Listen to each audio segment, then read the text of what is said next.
Okay, we are at Shoe Doctor Specialty Cleaners, and this is the Shoe Doctor, one of the first stores that he has opening up.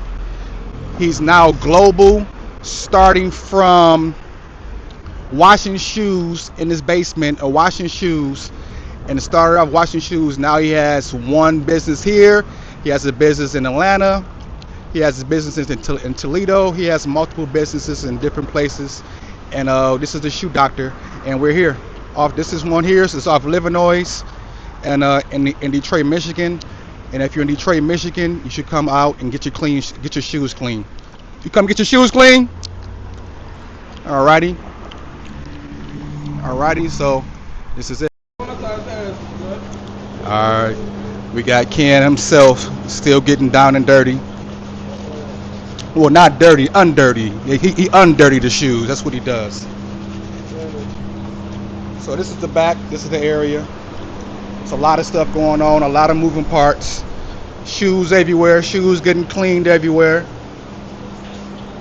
We got something going on over here. So Ken, what you doing over here? Over here, this is where we just deep clean our shoes. Deep All clean the all the shoes, it's just like a factory. We start from the front, you drop your shoes off, they get tagged with your order number, they make it back here, then you clean it, then you make it to the cleaning section, you make it to the inspection section. I mean, first you go to the drying section, then the inspection section, then you out the door. It's a circle. So There's a lot of moving parts, but it's a circle. I can't give y'all the whole recipe, but it's a circle. You're gonna get it clean, you're gonna get it dry, you're gonna get it inspected, we're gonna get it out the door. yep. So right now he's getting down and dirty. He's getting all deep cleaned up from the soles to the side. I mean, down to the shoestrings, down to the whole shoe. Really, well, not really, for sure. This is a Shoe Doctor. That's what he do. Yes, sir. Yes, sir. Love it, love it, love it, love it, love it.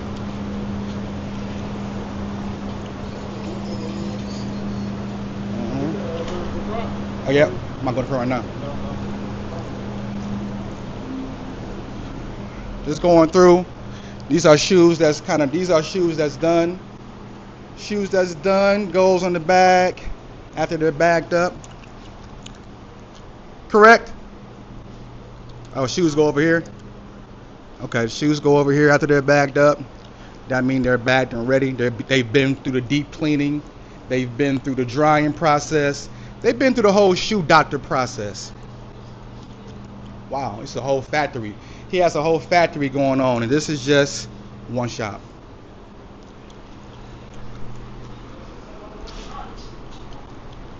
This is just one shop. It all started with a dream. It all started with plan to work. This is how you work the plan. This is how you work the plan. What's y'all? Hold on. What's up, y'all? It's Dion with Sweat Equity. What's the equity with no sweat? We got your boy Dion here from Sweat Equity. You know, How y'all doing? we here in the city of Detroit. That's how you gotta be. Oh my bad, I'm fucking up y'all shit. No. Oh, Oh wait. They doing something too? Yeah. Oh, okay. They doing some content. Okay. But yeah, no, but here. Okay, I'm Dion. I'm Dion with Sweat Equity. I'm the Sweat Equity owner of Sweat Equity brand. And this is Sweat Equity Stories. And we're here to spotlight the grind, the hustle, and the real work that it takes to get to where you are, from just starting off with an idea and how to plan and work the plan. And today we're talking with Ken, the Shoe Doctor, the global Shoe Doctor, who's an entrepreneur. Just started off washing shoes, and now he has cities. He has many deals that he has booked to have Shoe Doctor in different cities and different states, and his plan is to go even above and beyond. We have Ken, a Shoe Doctor. Hey, what's up? What's up, everybody? I'm Ken, the owner, Shoe Doctor, the founder, CEO. Um, Okay. So I got some questions for you. So, for people who don't know you yet, can you share who you are and what you do? so my name is Kenneth Taylor. I'm the owner and the founder of Shoe Doctor. My company, we clean gym shoes, designer shoes, and boots. That's what we specialize in. We got 8 locations in 6 different cities as of now. We're growing. We're the first person to clean gym shoes in a market. So we're just building this industry out, shoe by shoe. I heard that. I heard that right. Shoe by shoe, he's building out the shoe industry. Cause I don't know. Like whenever I think about eating, cleaning my shoes, I don't think about the shoe doctor. I don't think about nobody else. So tell me. So when did you first start this business, and what sparked the vision? What sparked, or what was the vision that that pushed you to that pushed you to action? Um, like I tell everybody, I started this business in 2013, and what sparked the vision was nobody cleaned gym shoes. So you got all these shoe repair shops, and it's nobody that cleans gym shoes. And they say everybody had that aha moment, and I was just a person that jumped on the moment and seized the opportunity, you know. And so now we just growing this thing out. So you heard that there. So like he felt and seen that there was a need for something, and whenever there's a need for something, there's somebody that has to take accountability and catapult into giving a solution for something. So that's what he's seeing. So how did you see that? I mean, of course, people need their shoes clean. Of course, people need their shoes. Like, how did you see it though? Okay, this can be a business that can take care of you and take care of your family. Like I grew up, I played chess growing up, so you Mm, always gotta look 3 steps ahead. mm, And what I seen was at the time, it was a sneaker market that was reselling at a mm, high rate, and that's just like Henry Ford when he came out with the first car.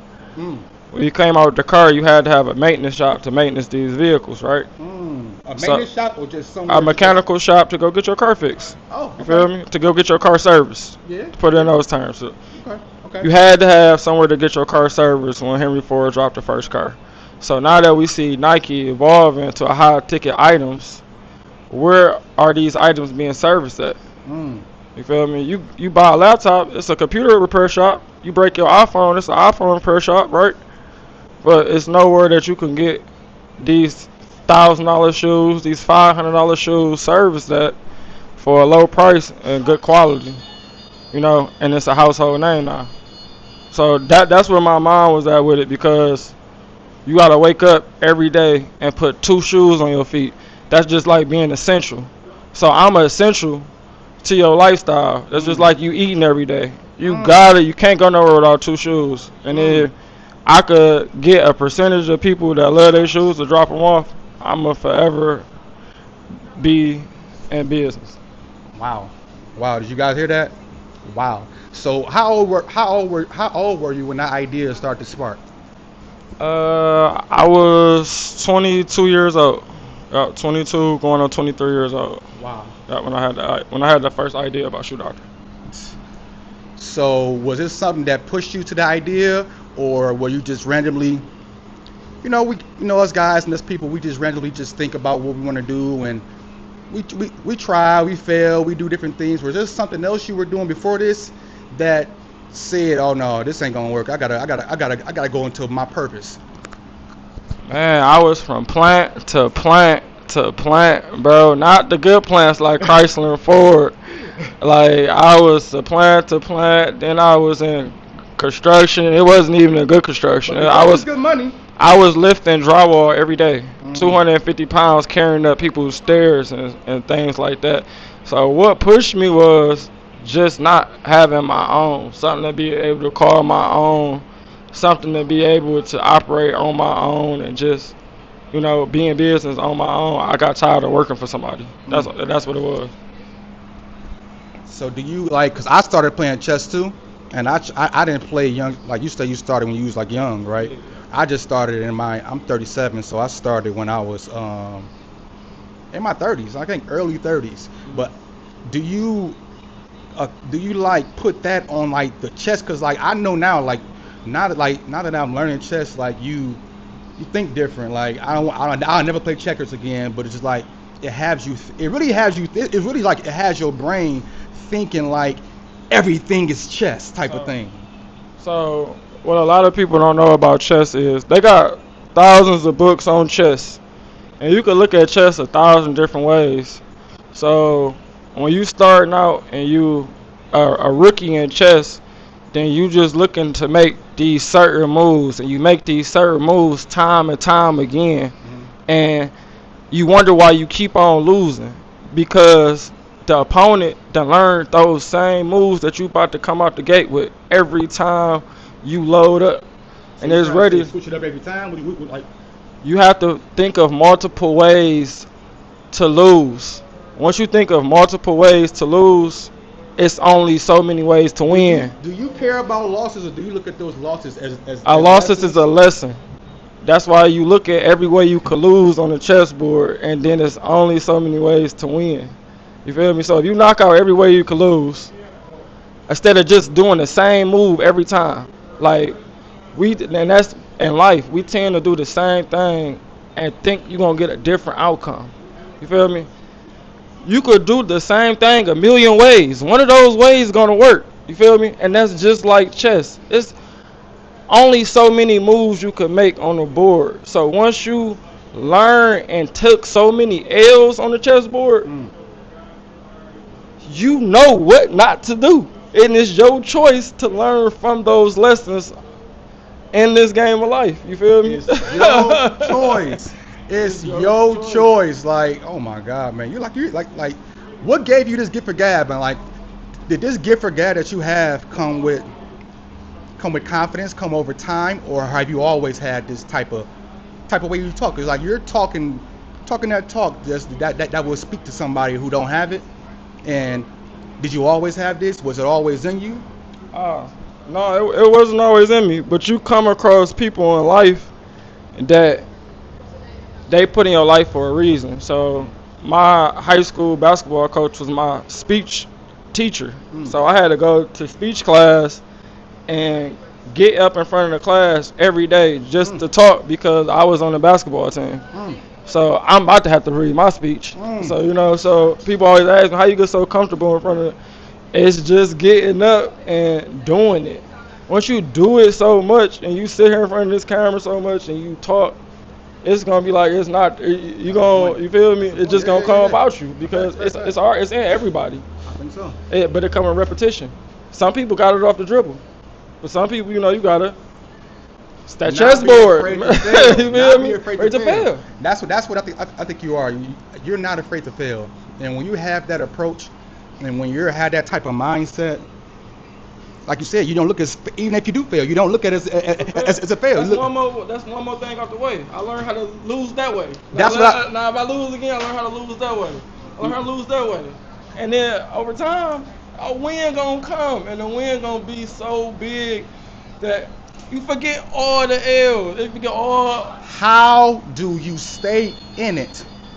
And like you said, forget all of the L's when L's hurt. L's make them be couldn't where you know L's are okay, your bills get cut off. L's are, okay, you know, like how do you do that? So you got kids, right? Yeah. You gonna let your kids starve? I'm not. So- but it's some people out here who But- take L's and then they keep them. Listen to me. Listen to me. You got kids, right? Yes. Is you gonna let your kids starve? I'm not. Is you gonna let them be in the dark? I will not. Is you not gonna instill things in your kid to grow? I will not. So it's sweat equity, not your kid. Sweat equity is my kid. So One of is my you kids. so one of your kids? So is you gonna let? So is you not gonna instill things in sweat equity for it to grow?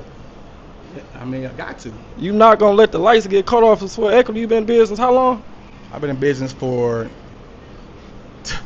10 years plus doing this. As far as in this started off of me doing this for kids and a love for me doing this for kids, and now I've grown into a brand, and I also want to grow into showcasing other brands like yourself. So this will never die.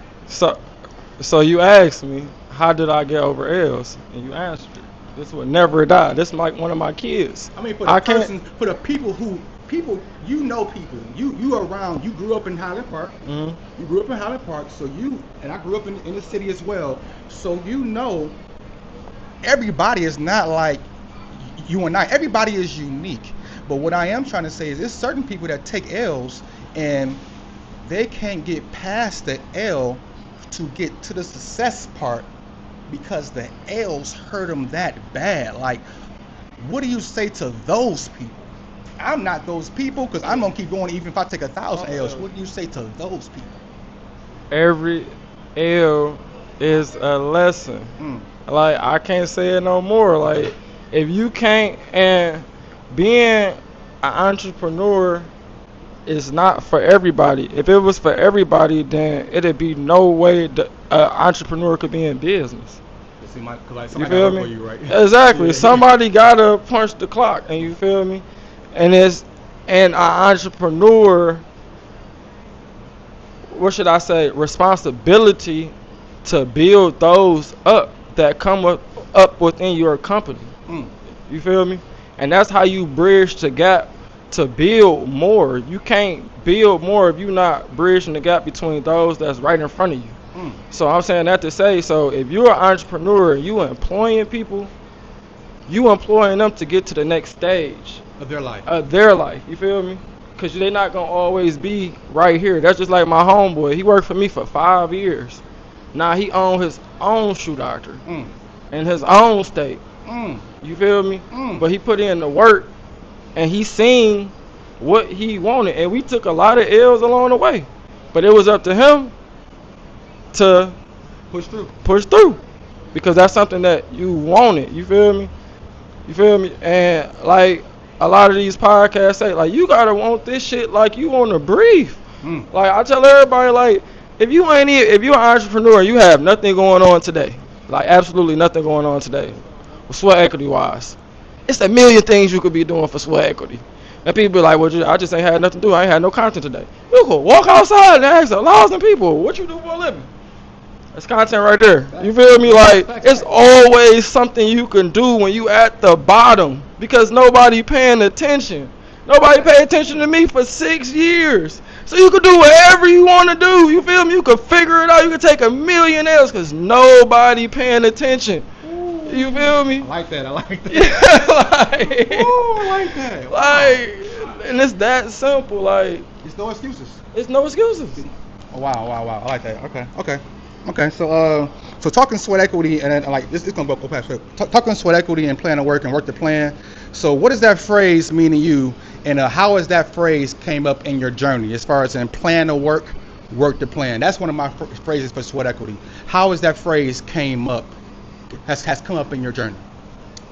Like me, I can't even lie. Like, my life, I don't even really revolve around a calendar, and it's bad to say that on this camera to tell people that I don't really have a calendar. I just fill my days up as they come.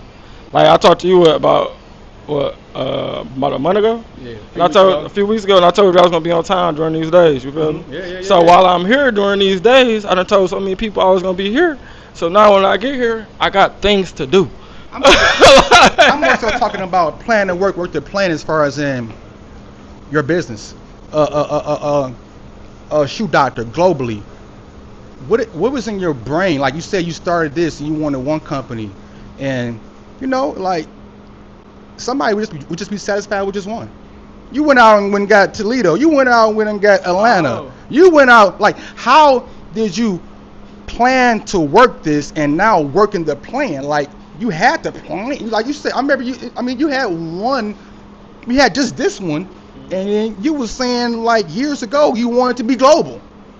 And now you don't have just this one. So, and it's crazy because it's the law of attraction. So every day, back then I had a vision board. Everything that I got right now, and I had on a vision board, I had one location. This is my first vision board. I had one location, then I had an arrow pointing to the east side of Detroit and an arrow pointing to the west side of Detroit. Yep. And then I had one, and I had it in the middle. I'm gonna have a location in the middle of the city, east and west. So at that time, I looked up. I'm like, damn, I got a location on Livernois. I got a location on Euclid, Midtown, and I had a location on 7 Mile and Van Dyke. That's all from a vision board. Thought you had one in Roseville too, right? No, this back then. So boom, this the first vision board. So I'm like, damn. All this. When I looked up and I'm making the one the next year, I looked up, said this shit came true. Made another vision board. So I'm about to just. It's an upgrade. This is an upgraded vision board. And that's how you say how you get to thinking worldwide. Like, all right, if I could do this, then why I can't do this? You feel me? And then I always look at things like KFC started somewhere, Wendy's started somewhere. So why would I go into business and just want to be one location? What's that gonna do? What's this gonna do for me and everybody around me? One location not gonna feed everybody. You feel me? So it was just having one thought and just increasing it, and then just increasing it, and just increasing it. Like, you gotta feed your creativity. Like, how? Like, before you can get to this place, you gotta start with one shoe. You gotta start with one shoe. You feel me? Yeah. And then it's like, damn, okay, I'm in the suite. Now I'm partnering with the dry cleaners. Now I got my own location. It's like, why not think global now? You feel me? I don't know how I'm gonna get there. Wait, so you partnered with the dry cleaners first? Yeah, that's how I partnered with dry cleaners first. Wow. Yeah. I didn't know that's that. how I ended up coming up with the dry cleaners idea, because a lady that I was next door to in the Greenfield Plaza, she owned the dry cleaners, and we both got kicked out, and she was like, "You want to go half on the dry cleaners with me?" Oh, wow. Yeah, and that's my first location. So the opportunity presented. How did you meet that lady? How did you meet her? Being my neighbor in the Greenfield Plaza, you know. And so then you can kind of so she kind of pushed you and pushed you like, nah, like if the opportunity presented itself. Yeah, they presented itself, because I went back to the crib and started cleaning shoes back at the crib after my suite. And then she just approached me like, well, I'm about to get this location. You know, you want to go half on the rent with me? Have me, have you? Like, why not? But that's what I tell everybody. Like, even when times get dumb, you gotta still work and know what you getting at. Like, you gotta have a clear. If you don't got a clear goal of what you want, you shooting in the rafters. You feel me? If you don't know where the goal is at, you know how the fuck can you score? Like, you feel me? Like, so if you don't got a clear goal of what you want to attract, you're just a jack of all trades and a master of nothing. You feel me? Because you just shooting over here, you shooting over there. But if you got a clear basket, and if I shoot at this same basket 100 fucking times, you feel me?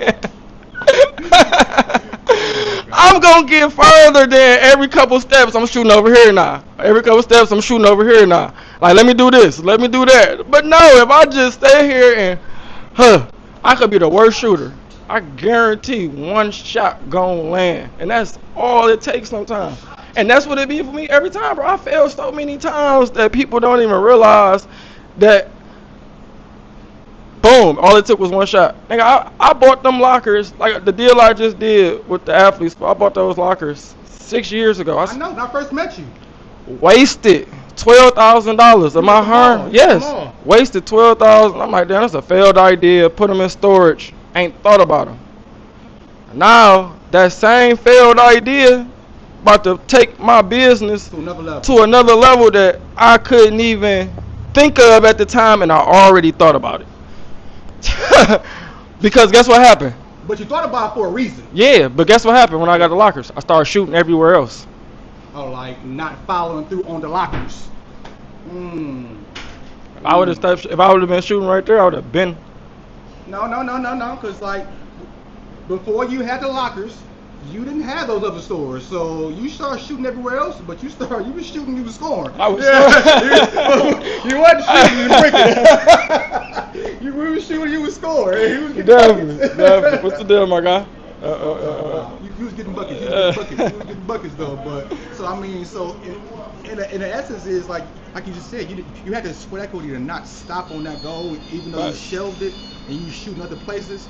You still was zoned in on making Shoe Doctor. It was the whole. It was the whole thing. So I don't think it was something that you shelved. Making like I said, if you do something here or somewhere else, maybe that don't work. But somewhere else, somebody else like definitely. It. You know what I'm saying? Like you don't definitely. have to be stuck because. Definitely. Where was that? Macomb Mall? Nope.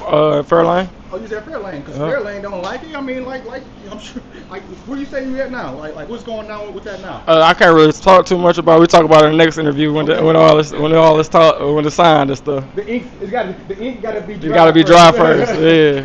Okay, but like a couple more. Okay, so Oh, my bad. No, you good. So what's the moment where you really felt like the grind the sacrifices, the late nights. Like, what's the moment where you felt that, but instead you still pushed through? Like, was there a moment where it was just like, nah, man, you know what? I'm talking. I mean, not now, but more so in the beginning.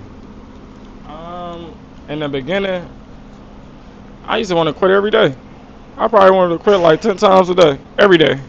I used to have to question and ask myself, do I want to go on this entrepreneur journey, or do I want to go work at Chrysler and Ford Mm.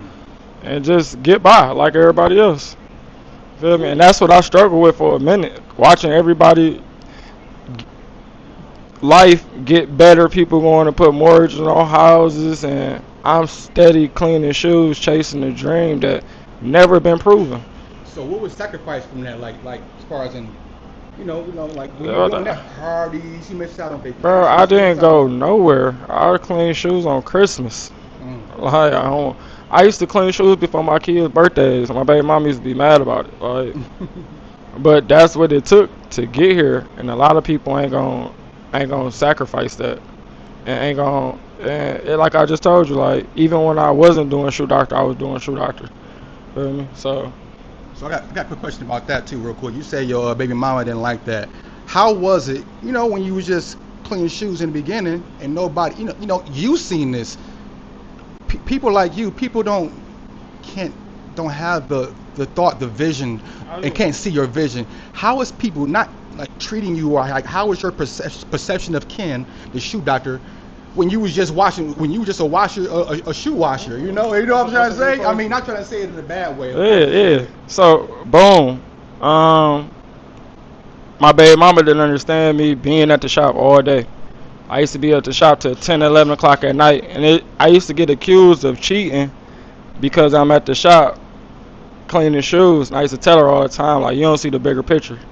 You don't see the bigger picture, because we both was young. You feel me? We 20, I'm 23, she 21, 22, So I used to tell her, I'm like, you don't see the bigger picture of what I'm shooting at. Mm. And so, my kids, they 10 plus now, and, we could have these grown up conversations, and she could just be real and be like, I see what you, when you used to tell me all the time, you don't see the bigger picture, she was like, I didn't. Mm. Mm. I didn't. And but it take time, because everybody not gonna see your Yeah. vision. Is that the universe blessed you with that vision for yourself? Yeah. It's up to you to bring it to light, type shit. You Mm. feel me? So Mm. even if the person you with don't see it, like, you gotta keep going, because you only get one life. Mm. You feel me? If you miss your shot because somebody to turn you off your path. And how you gonna ever get back on your path? You never gonna be. Happiness don't come from money. It don't come from success. It come from fulfilling Your purpose. your purpose and what you see fit, and how you see your vision of your life in. So if the Mm. person you with can't see that vision, you gotta split the path, and maybe that path meet back up one day. But at the end of the day, it's like, if you don't go your own path, no matter what path you going with that person, you're never gonna be happy. Mm. So you got to have tunnel vision. Yeah, you got to. I like that. I like that. Okay, a couple more. Okay, so a lot of people see the success, okay, but not the process. So what's a behind the scenes habit that what's a behind the scenes habit or routine that keeps you moving forward? Um, Man, right now it's AI. Mm. Like, I ain't gonna lie, like a behind the scenes habit, like, bro, I learned so much from AI, and it's crazy that we That's a got. wave of life too. Yeah, it's crazy we got a device in the palm of our hand that give you so much knowledge, but we would rather. Don't get me wrong, I do my scrolling too on social media, but we got a device right now in your hand that you could ask Personal assistant. anything, a personal assistant, make PDFs, make flyers, You talking make, about ChatGPT? yeah, Chat GPT. Like, I go in a rabbit hole on Chat GPT every day, and behind the scenes, it helped grow my business and just me as a person so much. All right, Oh wow. AI. So global. So basically, you're finna go even more globally due to AI. Do AI. I Mm. wouldn't like the past year, I wouldn't have closed some of the things that I closed if it wasn't for AI. Like, Can't give your secrets though. huh? Don't be I mean, giving the your secrets world, though. if you not using AI by the end of the year, you're going to be not in. not able to keep up. Facts. No, that's a big fact. So, I mean, it's free. Like, I mean, I can see it, this is free information. If you're not using AI right now, by the next 6 months, you will be left behind. Like, it's no way around it. And that's just free sauce.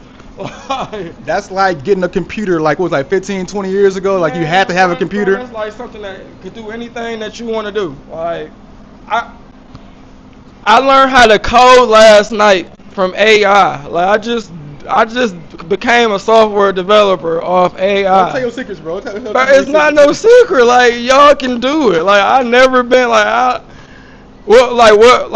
this what you gotta know about the secret, bro. Mm-hmm. Creator can never take what's for you. Mm. So you feel me? What's for you gonna always be for you. I can give you all the game in the world right now, and you can go home and not do nothing. I'm telling you right now, 1,000 people gonna hear me say use I right now. It's probably gonna be 2 people that do it. Facts. Bro, that's just how I operate. Like, I know information. People, you can hear me say it all day, and it's gonna take you till next year to do it. Facts. Like, I mean, facts. But I mean, you gotta drop some knowledge. It's okay. That's what's up. I mean, but AI definitely is the future. But just want to get into so wait.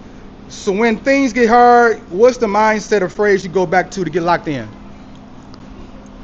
what will Ray do? Who's Ray?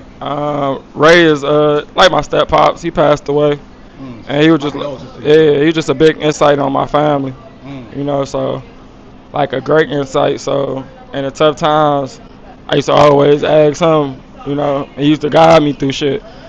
So going back on those conversations, I just think back like, what would Ray do? That's why I told you, like, the universe put people in your life for a reason, and then a lot of people don't take heed to them while they're there, or everybody come in your path for a reason, bro. Just like how I came in your path from my son playing basketball. Yeah. And now we here doing an interview 5 years later. You feel me? So. And I appreciate you.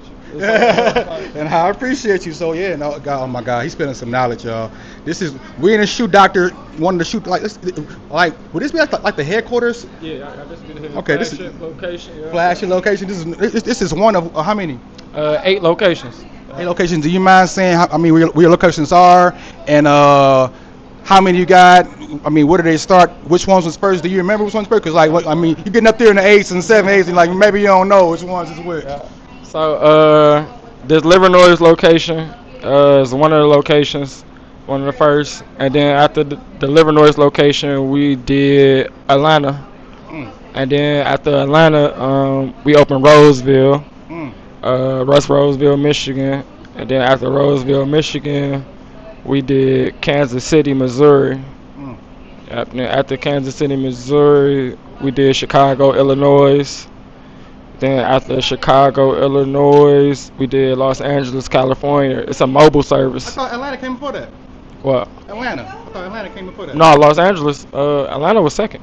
Oh wow. Atlanta was second.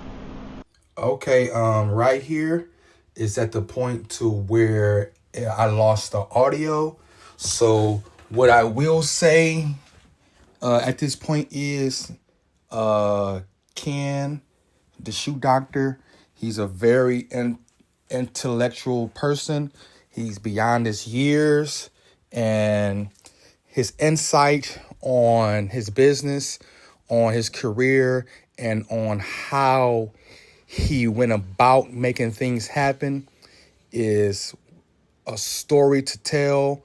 And when I tell you I believe Shoe Doctor is going global, I can tell you that from his wise words, from the way that he carries himself, from the deals that he's doing, I will say that it's a sure bet that Shoe Doctor will be going from city to city or doing more deals. And I can say, and I will say, if you're interested in sweat equity apparel, sweat equity hats, sweat equity shirts, sweat equity shorts, or anything sweat equity, we have hoodies. You can go over to sweatequitybrand.net and go over to the website and see what we have and see what you will like. And I'm sure that we'll have a lot of apparel for you that fits This is a movement. This is not just an apparel. This is a movement that I'm doing. And sweat equity is a lifestyle, and sweat equity is a way of living.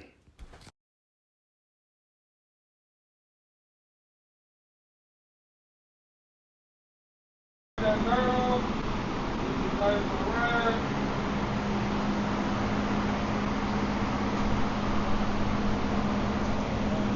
The shoe doctor doing his thing. The shoe doctor doing his thing.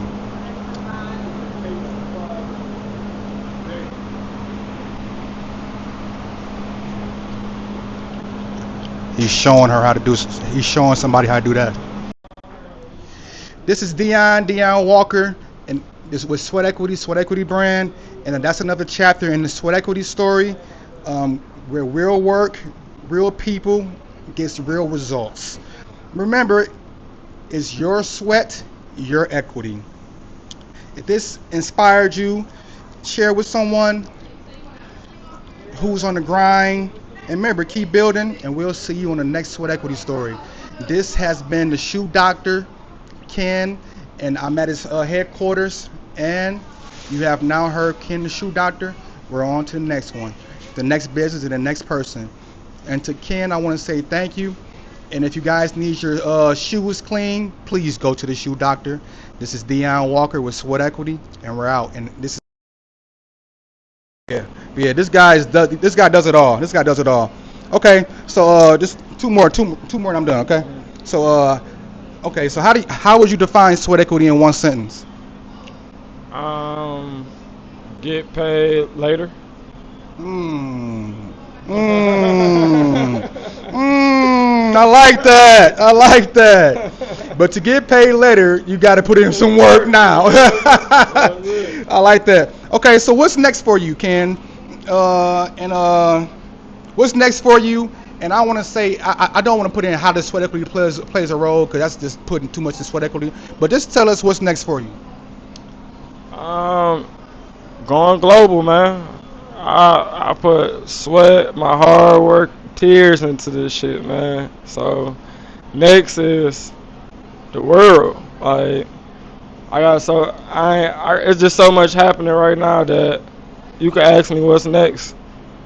I don't even know, bro. I just want to wake up tomorrow and keep putting them one foot in front of the next. That's all I could do, you know. Just wake up, breathe that first breath, and get up out my bed and try to walk this shit down 1,000,000 miles. You feel me? 1,000,000 miles till you get to the goal. Well, what I can tell you is you're definitely not trying to walk it down, my brother. You're walking it down. So I want to say congratulations on your journey so far, on giving me this interview, and also, all your deals you're making. The new deal that you have coming up. You have the new store, number 8. I want to say congrats in advance to number 9 and 10. I know it's on the way. And I just want to say I appreciate you, but we're here at the Shoe Doctor Global headquarters, and this is Ken and Shoe Doctor, and I'm Dion Walker, and I want to say peace out. We out, okay? All right, thank you. This is my Sweat Equity. This is a Sweat Equity hat, and also this is a Sweat Equity shirt, and also these are Sweat Equity shorts. As you see, Sweat Equity shorts. This is one of the Sweat Equity shorts with the shirt and also the hat, and we out.